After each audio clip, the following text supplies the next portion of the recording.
As we continue our discussion of James chapter 1, we're seeing that James is challenging people as they go through trials to trust God. And last time we looked at verse number 5, where James commands us to ask God for wisdom. Certainly we need wisdom. We need God's help and guidance as we negotiate the difficult areas of life and the situations in which we find ourselves. And so James gives this command to ask God. And now in verse 6, let me just read for you how he follows that up. He says, "But let him ask in faith with no doubting, for the one who doubts is like a wave of the sea that is driven and tossed by the wind." So first of all, we have this command to ask, but James says there is a way that you should ask. Now, why does he say that? Let him ask in faith. Well, why would I even ask God if I didn't trust that he was going to do it? Well, I in fact think that we do ask God a lot to care for us, to provide wisdom, to provide for us in any way without faith.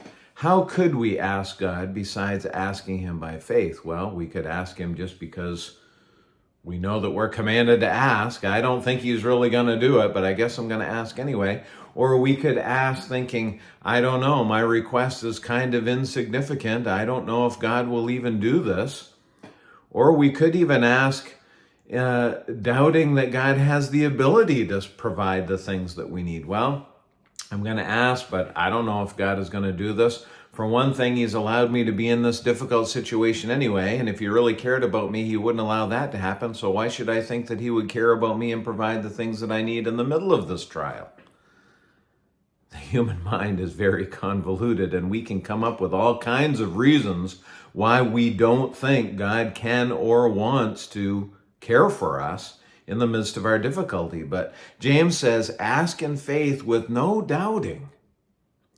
My friends, the absolute key to negotiating the difficult circumstances of our lives and even dealing with pain and grief and suffering, all of these trials that James could be referring to, or that the things that he is talking about do refer to in our lives, the key to dealing with all of them is a belief in the absolute sovereignty of God, no doubting. God is the one who is in control of this universe, and he is in control of my life and the circumstances of it.